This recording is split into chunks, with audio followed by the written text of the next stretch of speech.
Guys, so I decided to make a quick little video about me and herpes and how I deal with it and etc. How I contracted it and yada yada yada. So let's get started. So I contracted herpes, or is diagnosed with the herpes 1 and 2 simplex around 2010-2011. I unfortunately don't have that sad story where, someone had it and they, had intimacies with me and I didn't know they had it, or someone raped me, and I don't have any of those stories. I willingly, subconsciously, consciously exposed myself to herpes. The person I had a one night stand with, I don't even know his name. I have no idea what his name was. Actually had a full outbreaks. He had cold sore on his lips, and he had bumps, herpes outbreaks, bumps on his genital area. At the time, I was kind of like there, but not completely there. It's not. I wasn't in the heat of the moment. I was just having a bad day, and I just was having a bad day. I was feeling depressed, and he was there, and I was there, and that was pretty much it.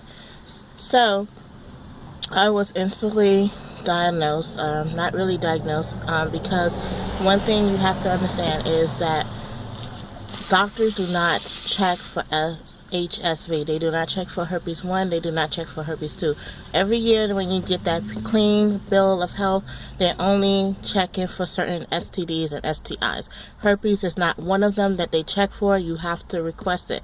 So I requested it because at the time I was, I had a little shorty that I was seeing full time, and not really full time, but on a regular basis, and I kind of wanted to be a little bit closer to him, so he suggested for me to get the herpes screening, which when I did, I came up positive like that for both herpes 1 and 2. So that was it. I didn't instantly have symptoms. The symptoms that I had was very, very, I would not consider it symptoms of herpes until now that I know a little bit better. The symptoms I had was like lower back pains. I had very muscle spasms in my back, my sides. Me just having a baby who was 3 at the time, I didn't think that was anything.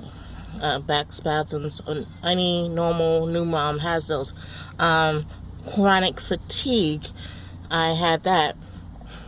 Every now and again, I had like little sores that looked like I had bit into my cheeks inside. Again, nothing that any normal person would ever think something serious. So I was like that for a while, and my numbers were extremely low. The doctors actually stated that they're not sure. It looked like I was exposed to it. Then it was like it was dormant in my system, and they really wasn't sure what was going on at the time. So I lived my life the regular way. I never stopped doing what I was doing at that particular time. My little shorty, and I was finished because he didn't want to take the chances of, continuing our relationship. We was using condoms, but the thing is that condoms is only 99% effective towards STDs, STIs, and that 1% is herpes. Herpes, wearing condoms does not protect you from the herpes virus at all, not at all. So because it's a skin-to-skin disease, where a person may not have outbreaks or they may not have any kind of symptoms of the virus, their shed is your skin can shed or it can peel. There could be peeling or shedding going on. You cannot see this shedding.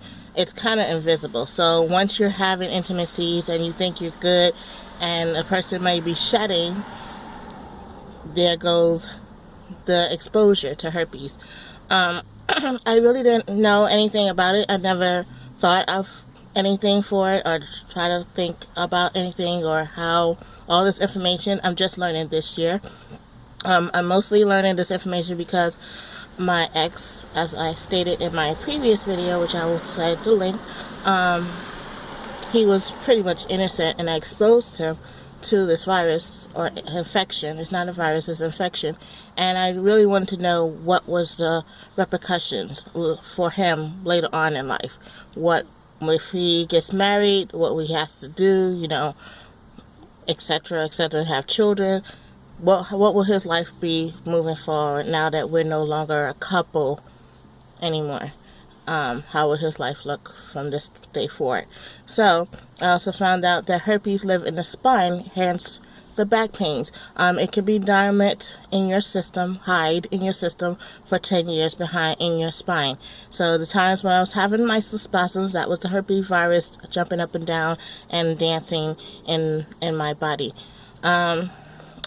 This year I also started having more symptoms of an outbreak after 5 or 6 years.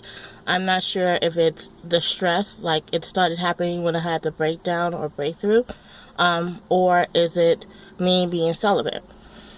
Because when I was intimately active, I never had any symptoms except the ones I stated previously. So I never had real outbreaks. I just had a real outbreak recently. I just got over one. It was not pleasant. It was in a very, very, very annoying place where I had to try to keep it dry or covered with some kind of cream. So basically, that's the story. They have home STDs, STI testers. Please stock up on them. It's always better safe than sorry, especially get the herpes 1 and herpes 2 testing.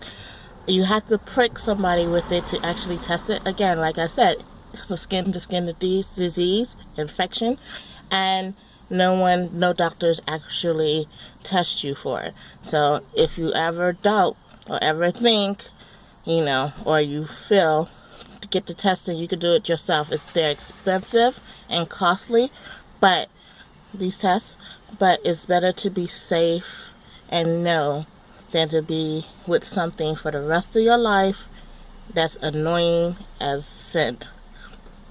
So that's all the news fit to print. Take care.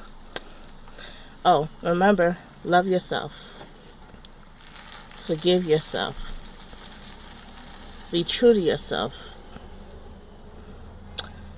Forgive others. And always make the best of your day.